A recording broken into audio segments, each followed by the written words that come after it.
Hi hello ನಮಸ್ತೆ ವೀಕ್ಷಕರೇ. ಇಂದು ಹಾವೇರಿ ಗದಗ ಲೋಕಸಭಾ ಕ್ಷೇತ್ರದಲ್ಲಿ ನ್ಯೂಸ್ 43 ಇಂಡಿಯಾ ತಂಡ ಭೇಟಿ ಮಾಡಿದೆ. ನ್ಯೂಸ್ 43 ಇಂಡಿಯಾ ತಂಡ ಭೇಟಿ ಮಾಡಿರ್ತಕ್ಕಂಥ ವಿಶೇಷತೆ, ಭೇಟಿ ಮಾಡಿರ್ತಕ್ಕಂಥ ಮೂಲ ಅಜೆಂಡಾ ಲೋಕಸಭೆ ಚುನಾವಣಾ ಯಾತ್ರಾ.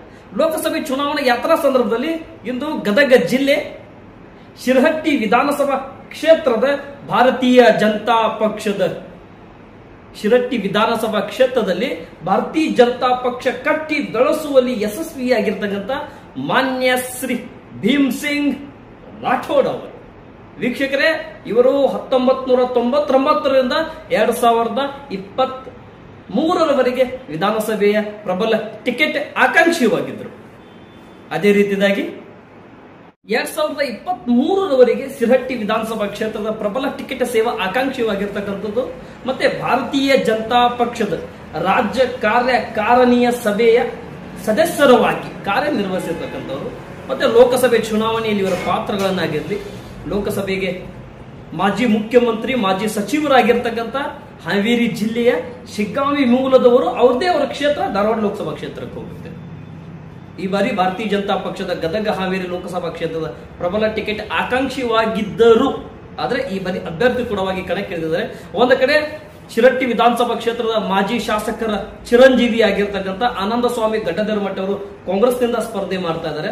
ಈ ಬಾರಿ ಲೋಕಲ್ ಅವರಿಗೆ ಮನ ಬೀಳ್ಬೋದಾ ಅಥವಾ ಇದೇ ಜಿಲ್ಲೆದವರಿಗೆ ಅವ್ರದೇ ವಿಧಾನಸಭಾ ಕ್ಷೇತ್ರ ಧಾರವಾಡ ಲೋಕಸಭಾ ಕ್ಷೇತ್ರಕ್ಕೆ ಹೋಗಿದೆ, ಏನಾಗ್ಬೋದು? ಇವೆಲ್ಲ ಬೆಳವಣಿಗೆಯೊಂದಿಗೆ ನಮ್ಮ ಜೊತೆ ಇದ್ದಾರೆ ಭೀಮ್ ಸಿಂಗ್ ರಾಠೋಡ್ ಅವರು. ಬನ್ನಿ ವೀಕ್ಷಕರೇ, ಅವ್ರ ಜೊತೆ ಮಾತಾಡೋಣ. ಸರ್ ನಮಸ್ತೆ. ನಮಸ್ಕಾರ. ನ್ಯೂಸ್ 43 ಇಂಡಿಯಾಗೆ ಅವಕಾಶ ಮಾಡಿಕೊಟ್ಟಿದ್ದಕ್ಕೆ ತುಂಬಾ ಧನ್ಯವಾದಗಳು. ನನ್ನ ಮಾತಿನ ಬೆಳವಣಿಗೆ, ನನ್ನ ಮೊದಲನೇ ಪ್ರಶ್ನೆಯನ್ನು ಪ್ರಾರಂಭ ಮಾಡೋಕ್ಕಿಂತ ಮುಂಚೆ, ನಿಮ್ಮ ರಾಜಕಾರಣ 1999ರಲ್ಲಿ ಪ್ರಥಮ ಬಾರಿಗೆ ಸ್ಪರ್ಧೆ ಮಾಡಿದೆ ಅಂತ ತಾವು ಹೇಳಿದ್ರಿ. ಎಲ್ಲಿಂದ ಪ್ರಾರಂಭ ಮಾಡ್ಕೊಂಡ್ರಿ ಸರ್ ರಾಜಕಾರಣ? ನಮ್ಮದು ಮೂಲ ಮುಂಡ್ರಿಗಿ ಕ್ಷೇತ್ರ. 99ರೊಳಗೆ ನಾನು ರಾಜಕೀಯಕ್ಕೆ ನಾಮಿನೇಷನ್ ಕೊಟ್ಟಿದ್ದೆ. ನಮ್ಮೆಲ್ಲ ಲೋಕಲ್ ಎಲ್ಲ ಮುಖಂಡರು ಸೇರಿ ನಮ್ಮನ್ನು ವಿಡ್ರಾ ಮಾಡಿಸಿದ್ರು. ಅವತ್ತು ನಾನು ಕಾಂಗ್ರೆಸ್ನೊಳಗಿದ್ದೆ. ತದನಂತರ 2004ರಾಗ ನಾನು ಮುಂಡ್ರಿಗಿ ಮತಕ್ಷೇತ್ರದಿಂದ ಜನರದೊಳಗೆಲ್ಲ ಒಂದ್ಸರಿ MLA ಎಲೆಕ್ಷನ್ ಮಾಡಿದೆ. 2008ರಿಂದ 2023ರವರೆಗೂ ಶಿರಹಟ್ಟಿ ಮುಂಡ್ರಿಗಿ ಕ್ಷೇತ್ರ ಒಂದಾದ ಮೇಲೆ ನಾನು ಸಕ್ರಿಯವಾಗಿ ನನ್ನನ್ನು ತೊಡಗಿಸಿಕೊಂಡು ಸುಮಾರು 25 ವರ್ಷಕ್ಕೂ ಹೆಚ್ಚು ಕಾಲ ಕ್ಷೇತ್ರದಲ್ಲಿ ಪ್ರತಿಯೊಬ್ಬ ಸಮಾಜದ ಮುಖಂಡರಿಗೆ, ಪ್ರತಿಯೊಬ್ಬ ರಾಜಕೀಯ ಮುಖಂಡರಿಗೆ ಚಿರಪರಿಚಿತನಾಗಿ ಶಿರಹಟ್ಟಿ ಮತಕ್ಷೇತ್ರದೊಳಗೆ ನಾನು ಕೆಲಸ ಮಾಡ್ಕೊಂಡು ಬಂದಿದ್ದೀನಿ.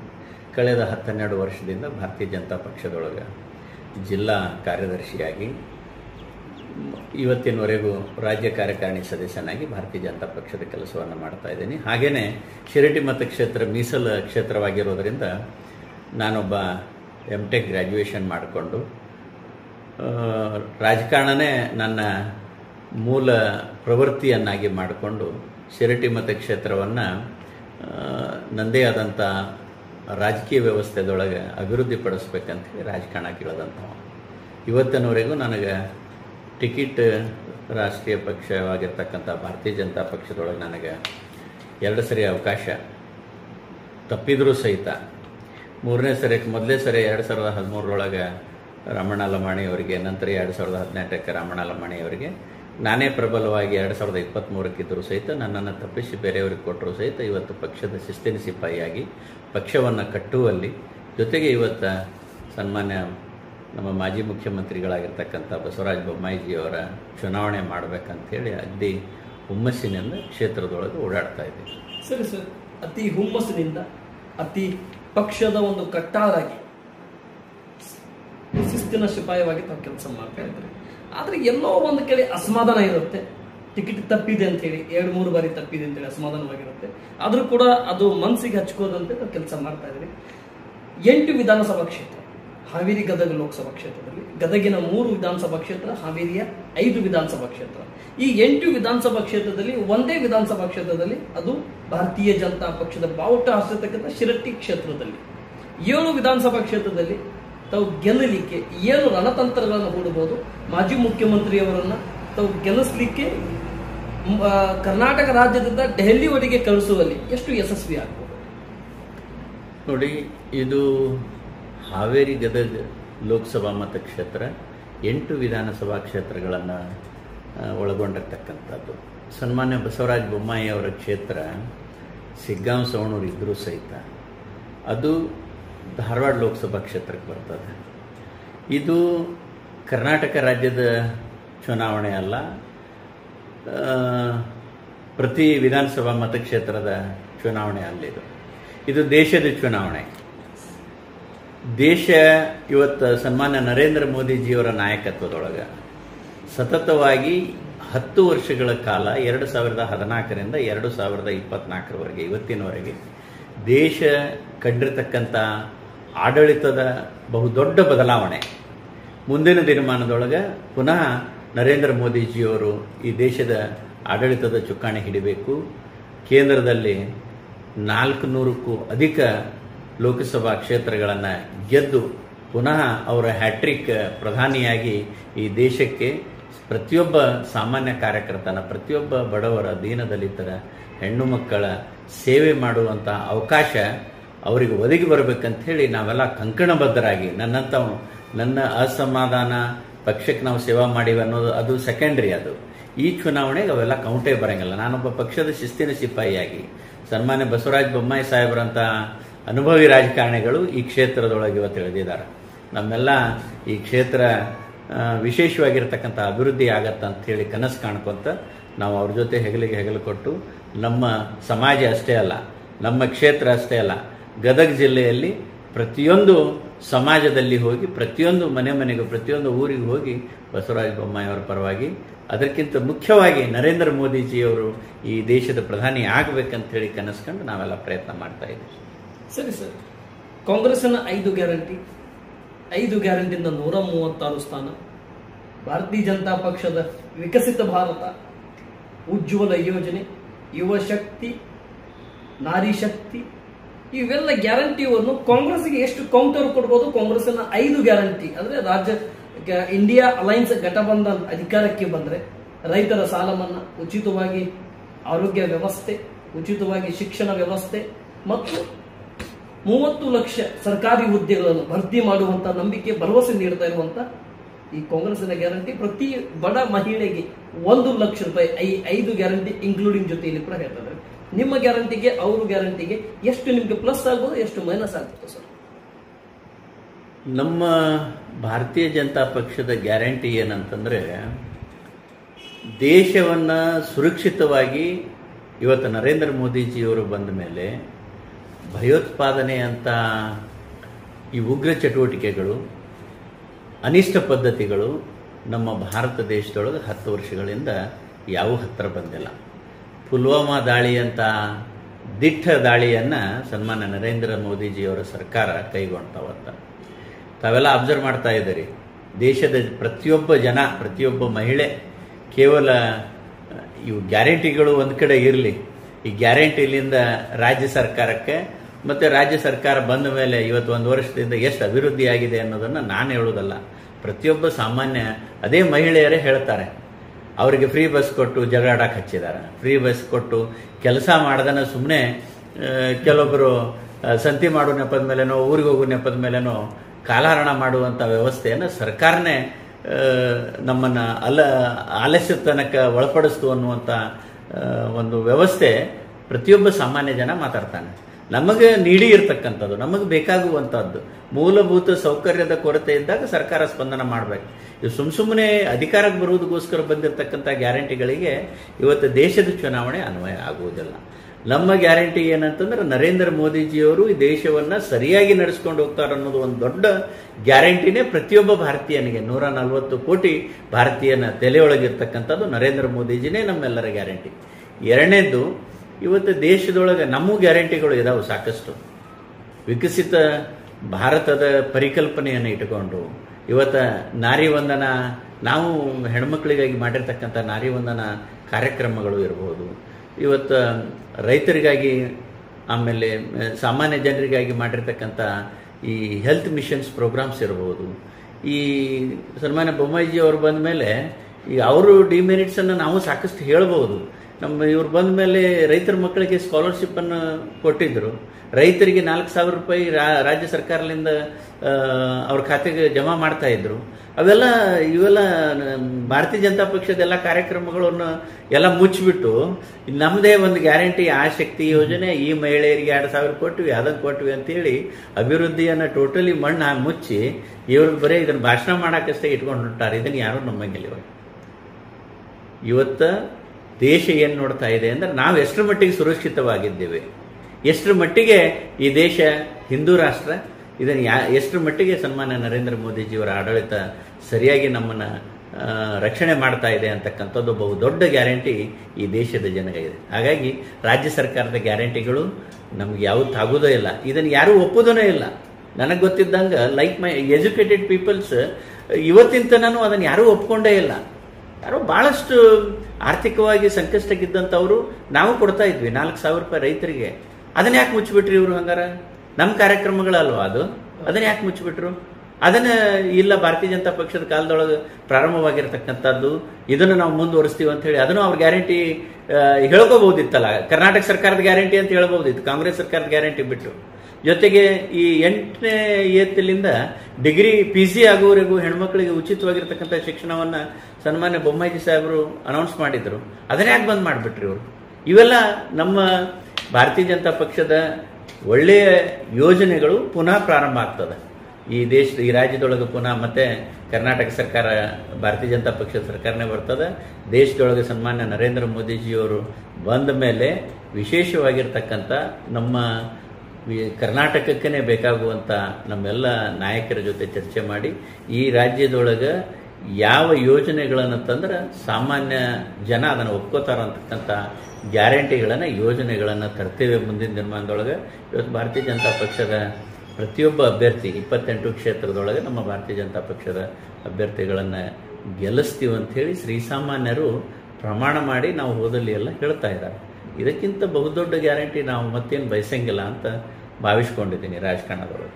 ಸರಿ ಸರ್, ಬಸವರಾಜ ಬೊಮ್ಮಾಯಿ ಅವರು ಮುಖ್ಯಮಂತ್ರಿ ಇದ್ದಿರ್ತಕ್ಕಂಥ ಸಂದರ್ಭದಲ್ಲಿ ಒಂದು ಸಚಿವರಾಗಿರ್ತಕ್ಕಂಥ ಸಂದರ್ಭದಲ್ಲಿ ಸಚಿವರಾಗಿದ್ರು ಯಡಿಯೂರಪ್ಪನವರ ಕ್ಯಾಬಿನೆಟ್ನಲ್ಲಿ, ಮುಖ್ಯಮಂತ್ರಿ ಆದರೂ ಅವರ ಆಡಳಿತದಲ್ಲಿ ಈ ಜಿಲ್ಲೆಗೆ ವಿಶೇಷವಾಗಿ ಏನು ಕೊಡುಗೆ ಕೊಡುವಲ್ಲಿ ಯಶಸ್ವಿಯಾಗಿದ್ದರು. ಹೋಮ್ ಮಿನಿಸ್ಟರ್ ಇದ್ದಿರ್ತಕ್ಕಂಥ ಸಂದರ್ಭದಲ್ಲಿ ಈ ಜಿಲ್ಲೆಯಿಂದ ನೇಮಕಾತಿ ಒಂದು ಸಬ್ ಇನ್ಸ್ಪೆಕ್ಟರ್ ಆಗಿರಲಿ, ಇನ್ಸ್ಪೆಕ್ಟರ್ ಆಗಿರಲಿ, ಒಂದು ಹವಾಲ್ದಾರ ಆಗಿರಲಿ, ಈ ಪೊಲೀಸ್ ಅಧಿಕಾರಿಗಳಿಗೆ ಒಂದು ನೇಮಕಾತಿ ಮಾಡೋದ್ರಲ್ಲಿ ಎಷ್ಟು ಯಶಸ್ವಿಯಾಗಿದ್ರು ಸರ್ ಅವರು?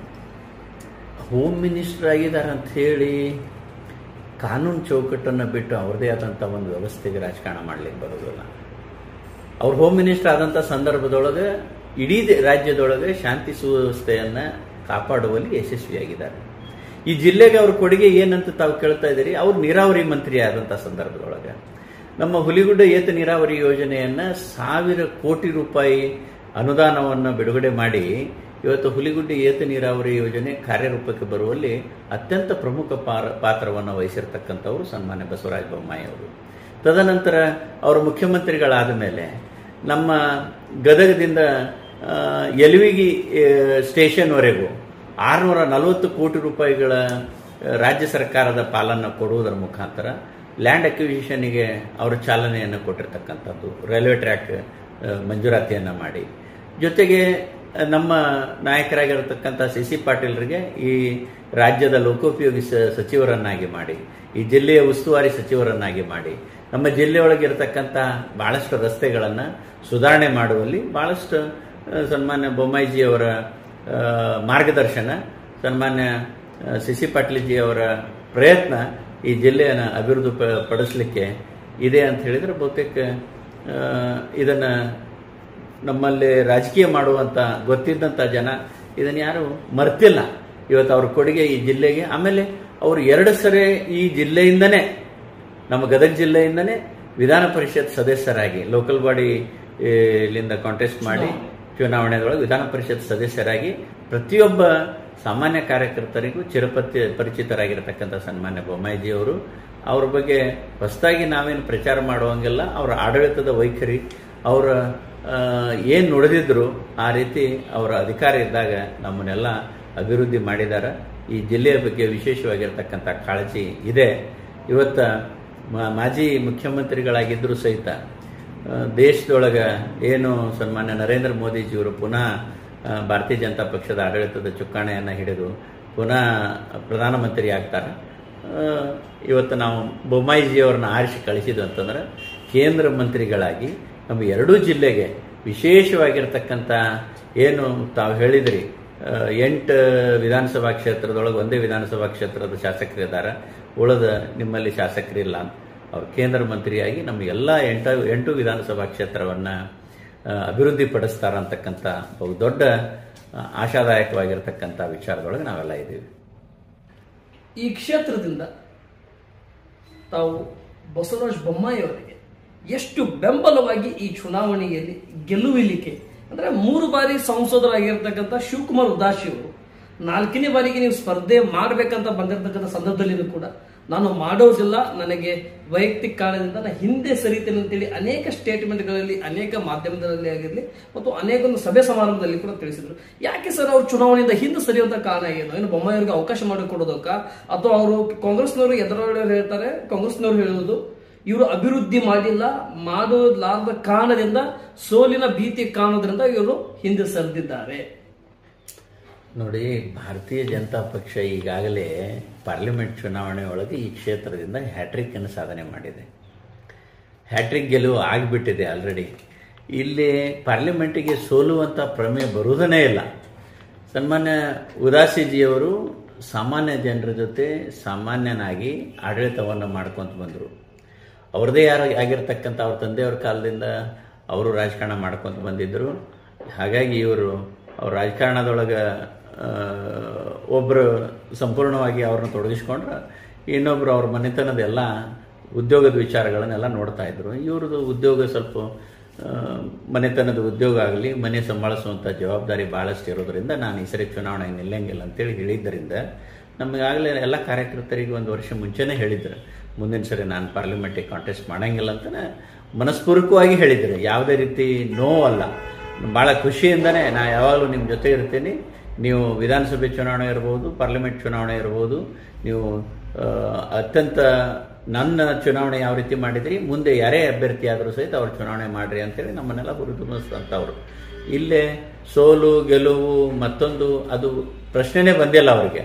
ಆಮೇಲೆ ಈಗ ಇರ್ತಕ್ಕಂಥ ನಮ್ಮ ಅಭ್ಯರ್ಥಿನೂ ಕೂಡ ಗೆಲುವು ಹೋದ್ಸರಿ ಎಷ್ಟಾಗಿತ್ತು, ಇವತ್ತು ಭಾರತೀಯ ಜನತಾ ಪಕ್ಷ ನರೇಂದ್ರ ಮೋದಿಜಿಯವ್ರನ್ನ ಅಭ್ಯರ್ಥಿಯನ್ನಾಗಿ ನೋಡ್ತಾ ಇದ್ದೀವಿ ವಿನಃ ಯಾರಿಲ್ಲ ಅಭ್ಯರ್ಥಿಯಾಗಿ ನಿಂತಾರೆ 28 ಕ್ಷೇತ್ರದೊಳಗೆ ಅನ್ನೋದನ್ನು ಯಾರೂ ನೋಡೇ ಇಲ್ಲ. ಹಾಗಾಗಿ ಗೆಲುವು ಪುನಃ 4ನೇ ಬಾರಿಗೂ ಕೂಡ ಪಾರ್ಲಿಮೆಂಟಿಗೆ ಅತ್ಯಂತ ವಿಶ್ವಾಸದಿಂದ ಹೇಳ್ತೇನೆ, ಗೆಲುವು ಭಾರತೀಯ ಜನತಾ ಪಕ್ಷದೇ ಆಗುತ್ತೆ. ಸರಿ ಸರ್, ಈ ಬಾರಿ ಚುನಾವಣೆಯಲ್ಲಿ ಕಾಂಗ್ರೆಸ್ನವರು ಒಂದು ಕಡೆ ಹೇಳ್ತಾರೆ ಈ ಗ್ಯಾರಂಟಿ ವರ್ಸಸ್ ಮೇಲೆ ಚುನಾವಣೆ ಆಗುವುದಿಲ್ಲ, ಗ್ಯಾರಂಟಿ ವರ್ಸಸ್ ಮಂದಿರ್ ಮೇಲೆ ಚುನಾವಣೆ ಆಗುತ್ತೆ. ಇವರು ಪ್ರಥಮ ಬಾರಿಗೆ ಉಲಾಮಾ ಮತ್ತು ಬಾಂಬ್ ಸ್ಫೋಟ್ ಮತ್ತು ಕಾರ್ಗಿಲ್ ಮತ್ತು ರಾಮ ಮಂದಿರ ಇಶ್ಯೂಸ್ ಮೇಲೆ ಇವರು ಚುನಾವಣೆ ಹೇಳಿದ್ದಾರೆ. ಈ ಬಾರಿ ರಾಮ ಮಂದಿರ ಕಟ್ಟಿದ್ದೀವಿ ಅಂತೇಳಿ ಚುನಾವಣೆ ಮಾಡ್ತಾರೆ ಇವರು.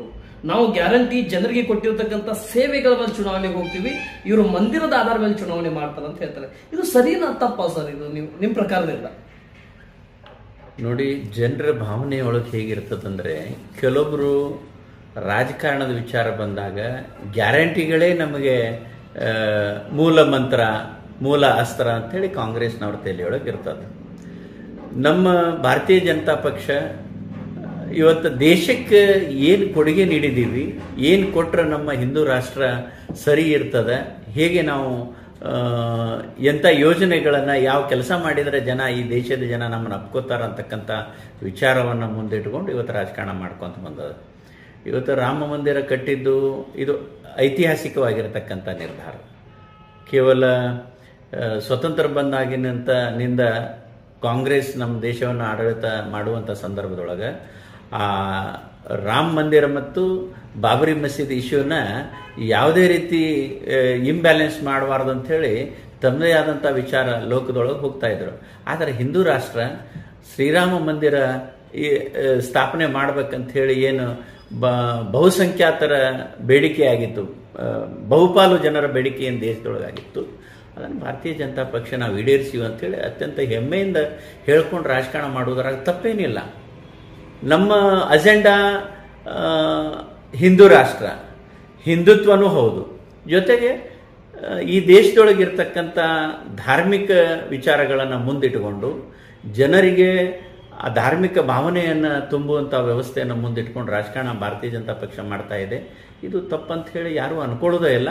ಇದನ್ನು ಮುಂದಿಟ್ಕೊಂಡು ಜೊತೆಗೆ ಜನೋಪಯೋಗಿ ಕೆಲಸಗಳನ್ನು ಇವತ್ತು ಏನು ಭಾರತೀಯ ಜನತಾ ಪಕ್ಷ ಅಂದ್ಕೊಳ್ತಾ ಇದೆ ಅದನ್ನೆಲ್ಲ ಮುಂದಿಟ್ಕೊಂಡು ಆಶೀರ್ವಾದ ಮಾಡ್ತಾರೆ ಅಂಥೇಳಿ ನನ್ನ ಅನಿಸಿಕೆ. ಸರಿ ಸರ್, ಕರ್ನಾಟಕ ರಾಜ್ಯದಲ್ಲಿ 28 ಕ್ಷೇತ್ರಗಳಲ್ಲಿ ಭಾರತೀಯ ಜನತಾ ಪಕ್ಷದ ಕೆಲವೊಂದಿಷ್ಟು ಕ್ಷೇತ್ರಗಳಲ್ಲಿ ಬಂಡಾಯವಾಗಿದೆ. ಒಂದು ಈಶ್ವರಪ್ಪನವರಾಗಿರಲಿ, ಮತ್ತೊಂದು ಕಡೆ ಇಲ್ಲಿ ಕೊಪ್ಪಳ ಲೋಕಸಭಾ ಕ್ಷೇತ್ರದಿಂದ ಕರಡಿ ಸಂಗಣ್ಣವರಿಗೆ ಟಿಕೆಟ್ ಕೊಡಲಿಲ್ಲ. ಅವರು ಕೂಡ ನಿನ್ನೆ ತಮ್ಮ ಪತ್ರವನ್ನು ರಾಜೀನಾಮೆ ನೀಡಿದ್ದಾರೆ ಓಂ ಬಿರ್ಲಾ ಸ್ಪೀಕರ್ ಅವರಿಗೆ. ಮತ್ತು ರಾಜ್ಯಾಧ್ಯಕ್ಷರಾಗಿರ್ತಕ್ಕಂಥ BY ವಿಜೇಂದ್ರ ಅವರಿಗೂ ಕೂಡ ಒಂದು ಪತ್ರ ಮನವಿ ಮಾಡಿದ್ದಾರೆ. ಅವರು ಮೇಲ್ ಮುಖಾಂತರ ಕಳಿಸಿದ್ದಾರೆ. ಇವತ್ತು ಅಧಿಕೃತ ಕಾಂಗ್ರೆಸ್ ಸೇರ್ಪಡೆ ಅವರಿದ್ದರು, ಕಾಂಗ್ರೆಸ್ ಸೇರ್ಪಡೆ ಬಗ್ಗೆ ವಿಚಾರನೂ ಕಟ್ಕೊಂಡಿದ್ದಾರೆ. ಆದ್ರೆ ಇವೆಲ್ಲ ಬೆಳವಣಿಗೆ ನೋಡ್ತಾ ಹೋದ್ರೆ ಭಾರತೀಯ ಜನತಾ ಪಕ್ಷಕ್ಕೆ ಎಲ್ಲೋ ಒಂದ್ ಕಡೆ ಡ್ಯಾಮೇಜ್ ಆಗುವಂತ ಸಾಧ್ಯತೆಗಳನ್ನು ಕಾಣ್ತಾ ಇಲ್ವ ಸರ್? ಅಲ್ಲಿ ಈಶ್ವರಪ್ಪನವರು ಬಂಡಾಯವಾಗಿದ್ದಾರೆ, ಇಲ್ಲಿ ಕರಡಿ ಸಂಗಣ್ಣವರು ಬಂಡಾಯವಾಗಿದ್ದಾರೆ, ಅಲ್ಲಿ ನಳಿನ್ ಕುಮಾರ್ ಕಟೀಲ್ ಟಿಕೆಟ್ ಸಿಗ್ಲಿಲ್ಲ. ಅದು ಅವರು ಬಂಡಾಯ ಅಂತೇಳಿ ಎಲ್ಲೂ ಕೂಡ ಅಸಮಾನ ತೋರಿಸ್ತಾ ಇಲ್ಲ, ಒಳಗೆ ಮನಸ್ಸಿನಲ್ಲಿ ನೋವಿರುತ್ತೆ. ಸದಾನಂದ ಗೌಡರಿಗೆ ಟಿಕೆಟ್ ಸಿಗ್ಲಿಲ್ಲ, ಪ್ರತಾಪ್ ಸಿಂಹ ಅವ್ರಿಗೆ ಟಿಕೆಟ್ ಸಿಗ್ಲಿಲ್ಲ. ಏನ್ ಅನ್ಸುತ್ತೆ ಸರ್ ಈ ರೀತಿ ಮೈನಸ್ ಆಗೋದ್ರಿಂದ? ಇದು ಮೈನಸ್ ಅಂತ ತಾವು ತಿಳ್ಕೊಂಡಿದ್ದೀರಿ. ಯಾವುದೇ ವ್ಯಕ್ತಿಗಿಂತ ಪಕ್ಷ ಬಹಳ ದೊಡ್ಡದಿರ್ತದೆ. ಪಕ್ಷದ ಅಡಿಯೊಳಗಿದ್ದಾಗ ನಮ್ಮ ಎಲ್ಲರಿಗೂ ವ್ಯಾಲ್ಯೂ ಇರ್ತದೆ. ಪಕ್ಷ ಬಿಟ್ಟು ನಾವು ಹೊರಗೆ ಹೋದ್ವಿ ಅಂದ್ರೆ ನಮ್ಮ ಸುತ್ತಮುತ್ತ ಅಷ್ಟೇ ನಾವು ದೊಡ್ಡವರಾಗಿರ್ತೀವಿ. ಆದರೆ ಪಕ್ಷದೊಳಗಿದ್ದಾಗ ಆ ಪಕ್ಷದ ಉದ್ದಗಲಕ್ಕೂ ನಾವು ದೊಡ್ಡವರಾಗೆ ಕಾಣ್ತಿರ್ತೀವಿ. ಹಾಗಾಗಿ ಪಕ್ಷ ಬಿಟ್ಟು ಯಾರು ಬಂಡಾಯ ಅಂತ ಏನು ಹೇಳ್ತಿರಲ್ಲ ಅದು ಬಹಳಷ್ಟು ನಮಗೆ ಪರಿಣಾಮ ಬೀರುವುದಿಲ್ಲ ಅಂತ ನನ್ನ ಭಾವನೆ. ಯಾಕಂತಂದ್ರೆ ನಾನು ಕೂಡ ಹಿಂದೆ ಪಕ್ಷೇತರಾಗಿ ನಿಂತ ಸಂದರ್ಭದೊಳಗೆ ನಾವೆಲ್ಲ ಇದನ್ನೆಲ್ಲ ನೋಡಿದ್ದೀವಿ. ಪಕ್ಷ ಮತ್ತು ಪಕ್ಷೇತರಕ್ಕೆ ಬಹಳಷ್ಟು ರಾಜಕೀಯವಾಗಿ ಬಹಳಷ್ಟು ಡಿಫ್ರೆನ್ಸ್ ಇರೋದ್ರಿಂದ ಈ ಪಕ್ಷೇತರ ಬಂಡಾಯ ಯಾವುದೂ ನಮಗೆ ಕೌಂಟ್ ಬರಂಗಿಲ್ಲ. ಹಾಗಾಗಿ ಭಾರತೀಯ ಜನತಾ ಪಕ್ಷ ಇವತ್ತು ದೇಶ ಏನು ನೋಡ್ತಾ ಇದೆ ಅಂದ್ರೆ ಭಾರತೀಯ ಜನತಾ ಪಕ್ಷದ ಸರ್ಕಾರ ರಾಜ್ಯದ ದೇಶದೊಳಗೆ ಬರಬೇಕು, ನರೇಂದ್ರ ಮೋದಿಜಿಯವರು ಪುನಃ ಪ್ರಧಾನಿ ಆಗಬೇಕು, ಈ ದೇಶವನ್ನು ಸುರಕ್ಷಿತವಾಗಿ ರೈತರ ಪರವಾಗಿ, ಬಡವರ ಪರವಾಗಿ, ಮಹಿಳೆಯರ ಪರವಾಗಿ ಆಡಳಿತ ಮಾಡಿಸುವಂಥ ವ್ಯವಸ್ಥೆ ನರೇಂದ್ರ ಮೋದಿಜಿಯವರ ಮುಖಾಂತರ ನಮಗೆಲ್ಲ ಆಗ್ಬೇಕನ್ನುವಂಥ ಒಂದೇ ಒಂದು ಮನದಿಚ್ಛೆಯನ್ನು ಇಟ್ಟುಕೊಂಡು ಇವತ್ತು ಎಲ್ಲರೂ ಮತದಾನ ಮಾಡ್ತಾರೆ ಅಂತ ಹೇಳಿ ನಾನು ಆಶಾಭಾವನೆಯನ್ನು ವ್ಯಕ್ತಪಡಿಸ್ತೀನಿ. ಸರಿ ಸರ್, ನಾ ಮತ್ತೆ ಹೋಗಿ ಕೂಡ ಶಿರಹಟ್ಟಿ ವಿಧಾನಸಭಾ ಕ್ಷೇತ್ರ ಕಡೆ ಬರ್ತಾ ಇದ್ದೇನೆ. ಮಾನ್ಯ ಶ್ರೀ ಭೀಮ್ ಸಿಂಗ್ ರಾಠೋಡ್ ಅವರ ಪಾತ್ರ ಕಾರ್ಯಕಾರಿಣಿಯ ಸಭೆಯ ಸದಸ್ಯರವಾಗಿ ತಾವು ಕಾರ್ಯನಿರ್ವಹಿಸ್ತಾ ಇದ್ದೀವಿ. ಬಸವರಾಜ ಬೊಮ್ಮಾಯಿ ಅವರಿಗೆ 7ರಲ್ಲಿ ಭಾರತೀಯ ಜನತಾ ಪಕ್ಷಕ್ಕೆ ಮೈನಸ್ ಇದೆ, ಆದರೆ 7ರಲ್ಲಿ ಕೂಡ ತಾವು ಅಧಿಕಾರದಲ್ಲಿ ಇಲ್ಲ, 1ರಲ್ಲಿ ಅಧಿಕಾರ ಇದ್ದೀರಿ, ಅದು ನಿಮ್ಮ ಕ್ಷೇತ್ರ. ನಿಮ್ಗೆ ಟಿಕೆಟ್ ಸಿಗಲಿಲ್ಲ ಅಂದ್ರೂ ಕೂಡ ಅಲ್ಲಿ ನೀವು ಏನು ಪ್ರಯತ್ನ ಪಡಬೇಕಾಗಿತ್ತು, ಯಾವ ರೀತಿ ಹೋರಾಟ ಮಾಡಬೇಕಾಗಿತ್ತು, ಅದೇ ರೀತಿ ಹೋರಾಟದಿಂದ ನಿಮ್ಮ ಅಭ್ಯರ್ಥಿ ಚಂದ್ರು ಲಮಾಣಿ ಅವರಿಗೆ ತಾವು ಆಯ್ಕೆ ಮಾಡಿ ತರುವಲ್ಲಿ ಯಶಸ್ವಿ ಅಂದ್ರೆ ಆ ಕ್ರೆಡಿಟ್ ಅನ್ನು ಕೂಡ ಒಂದು ಕಡೆಯಿಂದ ರಾಠೋಡ್ ಅವರಿಗೂ ಕೂಡ ಹೋಗುತ್ತೆ, ನನ್ನ ಒಂದು ಭಾವನೆಯಿಂದ ಹೇಳ್ತಾ ಇದ್ದೇನೆ.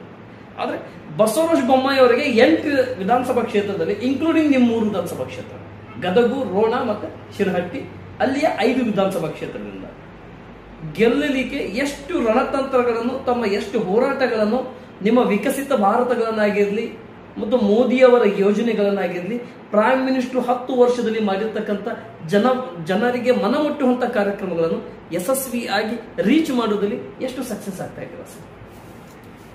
ನಾವು ಮೊದಲು ಕೇವಲ ಆಕಾಂಕ್ಷಿಯಾಗಿ ಕ್ಷೇತ್ರದಾಗ ಓಡಾಡ್ತಾ ಇದ್ವಿ.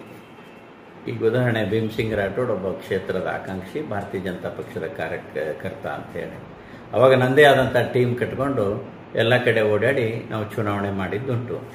ಆದರೆ ಈಗೇನಾಗಿದೆ ಅಂದ್ರೆ ಪ್ರತಿಯೊಬ್ಬ ಭಾರತೀಯ ಜನತಾ ಪಕ್ಷದ ಕಾರ್ಯಕರ್ತ ಈ ಕ್ಷೇತ್ರದೊಳಗಿರ್ತಕ್ಕಂಥ 8 ವಿಧಾನಸಭಾ ಕ್ಷೇತ್ರದೊಳಗೆ ಭಾರತೀಯ ಜನತಾ ಪಕ್ಷದ ಪ್ರತಿಯೊಬ್ಬ ಕಾರ್ಯಕರ್ತ ನಾವೇ ನರೇಂದ್ರ ಮೋದಿಜಿ, ನಾವೇ ಬಸವರಾಜ ಬೊಮ್ಮಾಯಿ ಅಂತ ಹೇಳಿ ಈ ನಮ್ಮ ಯೋಜನೆ, ಇದು ಒಂದು ದೊಡ್ಡದು ಯೋಜನೆಯನ್ನು ಹಾಕ್ಕೊಂಡು ಎಲ್ಲರೂ ಹುಮ್ಮಸ್ಸಿನಿಂದ ಪುನಃ ಭಾರತೀಯ ಜನತಾ ಪಕ್ಷವನ್ನು ಗೆಲ್ಲಿಸ್ಬೇಕಂತ ಹೇಳಿ ಪ್ರತಿಯೊಬ್ಬರು ನರೇಂದ್ರ ಮೋದಿಜಿಯವರು ಆಗಿದ್ದಾರೆ, ಪ್ರತಿಯೊಂದು ಈ ಊರೊಳಗೆ, ಪ್ರತಿಯೊಂದು ಸಮಾಜದೊಳಗೆ. ಹಾಗಾಗಿ ನಮ್ಮ ಗೆಲುವಿಗೆ ಇವು ಯಾವ ವಿಧಾನಸಭೆ ಚುನಾವಣೆ ಇಲ್ಲಿ ಇರತಕ್ಕಂಥ ಮೆಜಾರಿಟಿ ನಮಗೆ ಯಾವುದೂ ಕೌಂಟ್ ಬರೋಂಗಿಲ್ಲ. ಪ್ರತಿಯೊಬ್ಬ ಭಾರತೀಯ, ಪ್ರತಿಯೊಬ್ಬ ಈ ಕ್ಷೇತ್ರದೊಳಗೆ ಇರತಕ್ಕಂಥ ಮತದಾರ ಭಾರತೀಯ ಜನತಾ ಪಕ್ಷದ ಪರವಾಗಿ ಒಲವಿದಾನ ಅನ್ನುವಂಥದ್ದನ್ನ ತಾವೆಲ್ಲ ಸಮೀಕ್ಷೆ ಮುಖಾಂತರನೂ ನೋಡಿದಿರಿ. ನಾವು ಸ್ವತಃ ನಾವು ಜನರ ಜೊತೆ ಹೋದಾಗ, ಜನರ ಜೊತೆ ಮಾತಾಡಿದಾಗ, ಪ್ರತಿಯೊಬ್ಬ ಮತದಾರರ ಹತ್ರ ನಾವು ಕೇಳಿದಾಗ ನಾವೆಲ್ಲ ಭಾರತೀಯ ಜನತಾ ಪಕ್ಷಕ್ಕೆ ಆಶೀರ್ವಾದ ಮಾಡ್ತೀವಿ ಅಂತೇಳಿ ಹೇಳ್ತಾ ಇದ್ದಾರೆ. ಹಾಗಾಗಿ ನಮ್ಮ ಗೆಲುವಿಗೆ ಯಾವುದೇ ರೀತಿ ಅಡೆತಡೆನೂ ಬರೋದಿಲ್ಲ, ಯಾವುದೇ ರೀತಿ ಬೇರೆ ವಿಚಾರನೂ ಬರೋದಿಲ್ಲ. ಹಾಗಾಗಿ ಭಾರತೀಯ ಜನತಾ ಪಕ್ಷದ ಅಭ್ಯರ್ಥಿಯಾಗಿರ್ತಕ್ಕಂಥ ಸನ್ಮಾನ್ಯ ಬಸವರಾಜ ಬೊಮ್ಮಾಯಿ ಅವರ ಗೆಲುವು ನಿಶ್ಚಿತ. ಯಾಕಂತಂದ್ರೆ ಎಲ್ಲರ ಅಭ್ಯರ್ಥಿ ಯಾರಪ್ಪ ಅಂತಂದ್ರೆ ನರೇಂದ್ರ ಮೋದಿಜಿಯವರು, ಭಾರತೀಯ ಜನತಾ ಪಕ್ಷ. ಇಲ್ಲಿ ಯಾರು ನಿಂತಿದ್ದಾರೆ ಅನ್ನೋದು ಮುಖ್ಯ ಅಲ್ಲ, ಎಷ್ಟು ಕ್ಷೇತ್ರ ಗೆದ್ದಾವ ಅನ್ನೋದು ಮುಖ್ಯ ಅಲ್ಲ, ಎಷ್ಟು ಕ್ಷೇತ್ರ ಸೋತಾವ ಅನ್ನೋದು ಮುಖ್ಯ ಅಲ್ಲ. ನಮ್ಮ ಈ ಚುನಾವಣೆ ದೇಶದ ಚುನಾವಣೆ ಇರುವುದರಿಂದ ಪ್ರತಿಯೊಬ್ಬ ಭಾರತೀಯ ಜನತಾ ಪಕ್ಷದ ಚಿಹ್ನೆಗೇನೆ ಎಲ್ಲರ ಆಶೀರ್ವಾದ ಮಾಡುವಲ್ಲಿ ಉತ್ಸುಕರಾಗಿದ್ದಾರೆ. ಎಲ್ಲರೂ ಬರೀ ನಮ್ಮ ದೇಶದಿಂದ, ನಮ್ಮ ಕ್ಷೇತ್ರದಿಂದ, ನಮ್ಮ ಊರಿಂದ ಹೋಗುವಂಥ ಸಂದೇಶ ಮತದಾರರಿಗೆಲ್ಲ ತಾವೆಲ್ಲ ನೋಡಿದಂಗೆ ವಿದೇಶದಲ್ಲಿ ಇರತಕ್ಕಂಥ ಬೇರೆ ಬೇರೆ ದೇಶದ ಪ್ರಧಾನಿಗಳು ನರೇಂದ್ರ ಮೋದಿಜಿಯವರಿಗೆ ಪುನಃ ಭಾರತೀಯ ಜನತಾ ಪಕ್ಷದ ಆಡಳಿತ ನೀವೇ ಹಿಡಿಬೇಕು, ನೀವೇ ಪ್ರಧಾನಿ ಆಗಬೇಕು ಭಾರತದೊಳಗೆ ಅಂತೇಳಿ ಅಲ್ಲಿಂದನೇ ಅವರ ಆಶೀರ್ವಾದವನ್ನು, ಅವರ ಸಂದೇಶವನ್ನು ಈ ಭಾರತದ ಪ್ರತಿಯೊಬ್ಬ ನಾಗರಿಕನಿಗೆ ಮುಟ್ಟಿಸುವಲ್ಲಿ ಬಹಳಷ್ಟು ಪ್ರಾಮುಖ್ಯತೆಯನ್ನು ಪಡೆದಿದೆ. ಹಾಗಾಗಿ ನಮ್ಮ ಗೆಲುವು ಬಹಳಷ್ಟು ಸುಲಭ ಮತ್ತು ಆಶ್ಚರ್ಯಕರವಾಗಿರ್ತಕ್ಕಂಥ ರಿಸಲ್ಟ್ ಅನ್ನ ಭಾರತೀಯ ಜನತಾ ಪಕ್ಷ ಇದರ ಕೊಡ್ತದೆ. ಸರಿ ಸರ್, ನಾನು ಕೊನೆ ಹಂತಕ್ಕೆ ಬರ್ತಾ ಇದ್ದೀನಿ. ಅಬ್ ಕಿ ಬಾರ್ 400 ಪಾರ್ ಅಂದ್ರೆ ಏನು ಸರ್? ಯಾಕೆಂದ್ರೆ ತಾವೊಂದು ರಾಜ್ಯ ಕಾರ್ಯಕಾರಿಣಿಯ ಸಭೆಯ ಸದಸ್ಯರಾಗಿದ್ರಿ, ಆ ಪಕ್ಷ ನಿಮಗೆ ಈ ಪ್ರಶ್ನೆ ನಿಮಗೆ ಇನ್ಕ್ಲೂಡಿಂಗ್ ಆಗುತ್ತೆ. ಅಬ್ ಕಿ ಬಾರ್ 400 ಪಾರ್ ಅಂದ್ರೆ ಏನು?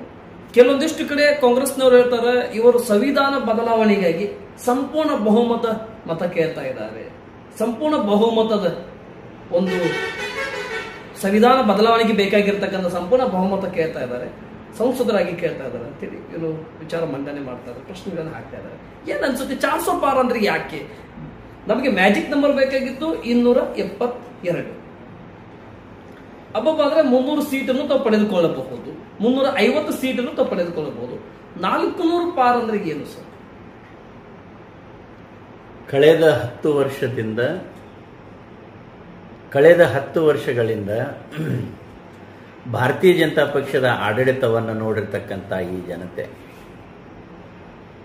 ಬಹಳಷ್ಟು ವಿಶ್ವಾಸದಿಂದ ಇವತ್ತೇನು ನರೇಂದ್ರ ಮೋದಿಜಿಯವರು ಹಾಗೂ ಭಾರತೀಯ ಜನತಾ ಪಕ್ಷದ ಸರ್ಕಾರ ಏನು ಈ ದೇಶದ ಬಡವರಿಗೆ, ರೈತರಿಗೆ, ಮಹಿಳೆಯರಿಗೆ ಏನು ಹೊಸ ಯೋಜನೆಗಳನ್ನು ಹಾಕ್ಕೊಂತ ಇವತ್ತು ಆಡಳಿತ ಮಾಡ್ಕೊಂತ ಬಂದಿದೆ. ಈ ಕೆಲವೊಂದು ಕಾಂಗ್ರೆಸ್ ಮಿತ್ರ ಪಕ್ಷಗಳ ಒಂದು ಅಪಪ್ರಚಾರ ಭಾರತೀಯ ಜನತಾ ಪಕ್ಷಕ್ಕೇನು ಅಲ್ಲಿ ಸ್ವಲ್ಪ ಟಚ್ ಕೊಡ್ತಾವಲ್ಲ, ಇದು NDAಗಾಗಲಿ ಭಾರತೀಯ ಜನತಾ ಪಕ್ಷದ ಮೆಜಾರಿಟಿಗೆ ಎಷ್ಟರ ಮಟ್ಟಿಗೆ ಹುರಿದುಂಬಿಸ್ತಿದೆ ಅಂತಂದ್ರೆ, ಹೋದ ಸರಿ 383 ಸೀಟನ್ನು ಗೆದ್ದಿದ್ದೀವಿ ಭಾರತೀಯ ಜನತಾ ಪಕ್ಷ. ಈ ಸರಿ 400ಕ್ಕೂ ಅಧಿಕ ಸೀಟುಗಳು ಭಾರತೀಯ ಜನತಾ ಪಕ್ಷದ್ದೇ ಆಗಿರ್ತದೆ. ಹಾಗಾಗಿ ಕಂಪ್ಲೀಟ್ ಭಾರತೀಯ ಜನತಾ ಪಕ್ಷದ ಮೆಜಾರಿಟಿ ಸ್ವೀಪ್ ಆಗಿ ದೇಶದೊಳಗೆ ಆಡಳಿತ ನಡೆಸ್ತದೆ. ಹಾಗಾಗಿ ಯಾರೂ ಇದನ್ನ ಭಾರತೀಯ ಜನತಾ ಪಕ್ಷದ ಬಗ್ಗೆ ಅಪಸ್ವರವಾಗಿ ಮಾತಾಡಬಾರ್ದು ಅಂತಕ್ಕಂಥ ಒಂದು ನಮ್ಮ ಸ್ಲೋಗನ್. ಮೊದಲು ಸಬ್ಕೆ ಸಾಥ್ ಸಬ್ಕೆ ವಿಕಾಸ್ ಅಂತಕ್ಕಂಥ ಒಂದು ಸ್ಲೋಗನ್ ಆಗಿತ್ತು. ತದನಂತರ ಸಬ್ಕೆ ಸಾಥ್ ಸಬ್ಕೆ ವಿಕಾಸ್ ಸಬ್ಕಾ ಪ್ರಯಾಸ್, ಎಲ್ಲರ ಪ್ರಯತ್ನದಿಂದ ನಾವು ಬಂದ್ವಿ ಅಂತಕ್ಕಂಥ ಸ್ಲೋಗನ್ ಬಂತು. ಈ ಸರಿ ಸಬ್ಕೆ ಸಾಥ್ ಸಬ್ಕೆ ವಿಕಾಸ್ ಸಬ್ಕೆ ಪ್ರಯಾಸ್ಗೆ ಸಾಥ್ 400 ಪಾರ್ ಹಮ್ ಗೆಲ್ತೀವಿ ನಾವು ಅಂತಕ್ಕಂಥ ಒಂದು ಸ್ಲೋಗನ್ ಅನ್ನ ಇಟ್ಕೊಂಡು ನಾವು ಈ ಸರಿನೂ ಕೂಡ ಆ ಒಂದು ಮೂಲ ಮಂತ್ರದಿಂದ ನಾವು ಅಧಿಕಾರಕ್ಕೆ ಬರ್ತೀವಿ ಅಂತಕ್ಕಂಥ ಕಾನ್ಫಿಡೆನ್ಸ್ ನಮ್ಮ ಕಾರ್ಯಕರ್ತರಲ್ಲಿ, ನಮ್ಮ ನಾಯಕರಲ್ಲಿ, ನಮ್ಮ ಪಕ್ಷದ ಮುಖಂಡರಲ್ಲಿ ಇದೆ. ಹಾಗಾಗಿ ನಮ್ಮ ಇದು ಒಂದು ಸ್ಲೋಗನ್, ಅಬ್ ಕಿ ಬಾರ್ 400ಕ್ಕೆ ಪಾರ್, 400ಕ್ಕೂ ಅಧಿಕ ಸೀಟುಗಳನ್ನು ಗೆದ್ದು ಪುನಃ ದೇಶದೊಳಗೆ ಆಡಳಿತ ಮಾಡುವಂತ ಬಹುದೊಡ್ಡ ಆತ್ಮವಿಶ್ವಾಸ ಈ ಭಾರತದ ಪ್ರತಿಯೊಬ್ಬ ಪ್ರಜೆ ಮೇಲೆ, ಪ್ರತಿಯೊಬ್ಬ ಮತದಾರನ ಮೇಲೆ ಇರೋದ್ರಿಂದ ಅಬ್ ಕಿ ಬಾರ್ 400ಕ್ಕೆ ಪಾರ್ ಅಂತ ಹೇಳಿ ಹೇಳೋದ್ರಲ್ಲಿ ಆಶ್ಚರ್ಯ ಏನಿಲ್ಲ. ಸರಿ ಸರ್, ನಾನು ಕೊನೆ ಹಂತಕ್ಕೆ ಬರ್ತಾ ಇದ್ದೀನಿ. ಶಿರಹಟ್ಟಿ ವಿಧಾನಸಭಾ ಕ್ಷೇತ್ರದ ಮೂಲದ ಶ್ರೀ ದಿಂಗಾಲೇಶ್ವರ ಸ್ವಾಮೀಜಿಯವರು ಧಾರವಾಡ ಲೋಕಸಭಾ ಕ್ಷೇತ್ರದಿಂದ 18ನೇ ತಾರೀಕಂದು ನಾಮಪತ್ರ ಸಲ್ಲಿಕೆಂದು ಹೋಗ್ತಾ ಇದ್ದಾರೆ. ಅಲ್ಲಿ ಕೇಂದ್ರ ಸಚಿವ ಸತತವಾಗಿ 4 ಬಾರಿ ಆಯ್ಕೆಯಾಗಿರ್ತಕ್ಕಂಥ ಮೋದಿಜಿಯವರ ಬೆನ್ನೆಲುಬಾಗಾಗಿ ಮೋದಿಜಿಯವರ ನೆರಳ ಮೇಲೆ ಅಡ್ಡಾಡುವಂತ ಒಂದು ಕೇಂದ್ರ ಸಚಿವ ಪ್ರಹ್ಲಾದ್ ಜೋಶಿ ಅವರಿಗೆ ಶಿರಹಟ್ಟಿ ಫಕ್ಕೀರಸ್ವಾಮಿ ದಿಂಗಾಲೇಶ್ವರ್ ಅವರು ಸ್ಪರ್ಧೆ ಮಾಡೋದ್ರಿಂದ ಮೈನಸ್ ಆಗ್ಬೋದಾ ಪ್ಲಸ್ ಆಗ್ಬೋದಾ ಸರ್? ಒಂದನೇದು.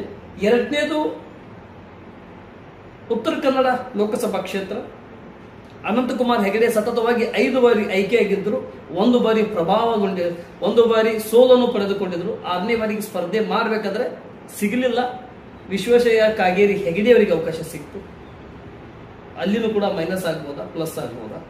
ನನ್ನ ಲಾಸ್ಟ್ ಪ್ರಶ್ನೆ, ಕೊನೆ ಹಂತದ್ದು, ಶಿವಮೊಗ್ಗ ಈಶ್ವರಪ್ಪ ಬಂಡಾಯ ಅಭ್ಯರ್ಥಿ. ನಾನು ಒಂದೇ ವಿಚಾರ ಹೇಳ್ತೇನೆ. ಈಗ ತಾವೇನು ಎಲ್ಲ ನಾಯಕರುಗಳ ಬಗ್ಗೆ, ಸ್ವಾಮೀಜಿಗಳ ಬಗ್ಗೆ, ಹಿರಿಯರುಗಳ ಬಗ್ಗೆ ಕೇಳಿದ್ರಿ. ನಾನು ಹಾವೇರಿ ಲೋಕಸಭಾ ಕ್ಷೇತ್ರದೊಳಗೆ ನಮ್ಮ ಅಭ್ಯರ್ಥಿಯಾಗಿರ್ತಕ್ಕಂಥ ಬಸವರಾಜ ಬೊಮ್ಮಾಯಿಜಿಯವರ ಚುನಾವಣೆ ಮಾಡ್ತಾ ಇದ್ದೀನಿ. ದಿಂಗಾಲೇಶ್ವರ ಸ್ವಾಮೀಜಿಗಳ ಬಗ್ಗೆ, ಅನಂತಕುಮಾರ್ಜಿ ಬಗ್ಗೆ, ಈಶ್ವರಪ್ಪಜಿ ಬಗ್ಗೆ ಮಾತಾಡುವಂಥ ಅಷ್ಟು ದೊಡ್ಡ ಪ್ರಮಾಣದ ನಾಯಕ ನಾನಲ್ಲ. ನಮ್ಮ ಕ್ಷೇತ್ರದೊಳಗೆ ಭಾರತೀಯ ಜನತಾ ಪಕ್ಷದ ಪರವಾಗಿ ಕೆಲಸ ಮಾಡಿ ಸನ್ಮಾನ್ಯ ಬಸವರಾಜ ಬೊಮ್ಮಾಯಿಜಿ ಅವರನ್ನ 2 ಲಕ್ಷಕ್ಕೂ ಅಧಿಕ ಮತಗಳ ಅಂತರದಿಂದ ಗೆಲ್ಲಿಸಲಿಕ್ಕೆ ನಮ್ಮ ಪ್ರಾಮಾಣಿಕವಾಗಿರ್ತಕ್ಕಂಥ ಪ್ರಯತ್ನ. ಸಮಾಜದಲ್ಲಿ ನಮ್ಮದೇ ಆಗಿರ್ತಕ್ಕಂಥ ಒಂದು ಛಾಪನ್ನು ಮೂಡಿಸಿ ಅವ್ರ ಪರವಾಗಿ ಕೆಲಸ ಮಾಡುತ್ತೇನೆ ಅಷ್ಟೇ. ಉಳಿದದ್ದು ಸಮಂಜಸನೂ ಅಲ್ಲ ನಮ್ಮ ಮಾತಾಡೋದು. ಸರಿ ಸರ್, ವಿಧಾನಸಭಾ ಕ್ಷೇತ್ರದ ಹಾವೇರಿ ಮತ್ತು ಗದಗ ಲೋಕಸಭಾ ಕ್ಷೇತ್ರದ 8 ವಿಧಾನಸಭಾ ಕ್ಷೇತ್ರದ ಮತ ಬಾಂಧವರಿಗೆ ನಮ್ಮ ನ್ಯೂಸ್ 43 ಇಂಡಿಯಾ ಮುಖಾಂತರದಿಂದ ತಾವು ಏನ್ ಹೇಳಿಕ್ಕೆ ಇಷ್ಟಪಡ್ತಾ ಇದ್ದೀರಿ? ಯಾವ ರೀತಿ ಮತ ಯಾಚನೆಗೆ ತಾವು ವಿಶ್ವಾಸ ವ್ಯಕ್ತಪಡಿಸ್ತೀರಿ ಮತದಾರರು? ತಾವು ಕೂಡ 8 ವಿಧಾನಸಭಾ ಕ್ಷೇತ್ರದಲ್ಲಿ ಪ್ರಚಾರಕ್ಕಾಗಿ ತಾವು ಹೋಗಿರ್ತೀರಿ. ಅಲ್ಲಿಯ ಮತದಾರರ ಭಾವನೆಗಳನ್ನು ಯಾವ ರೀತಿ ನಿಮ್ಮ ಮುಂದುಗಡೆ ವ್ಯಕ್ತಪಡಿಸ್ತಾ ಇದ್ದಾರೆ?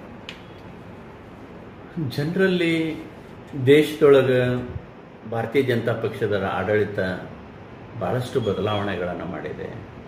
ಜನರ ಬದುಕನ್ನು ಭಾಳಷ್ಟು ಬದಲಾವಣೆ ಮಾಡಿದೆ.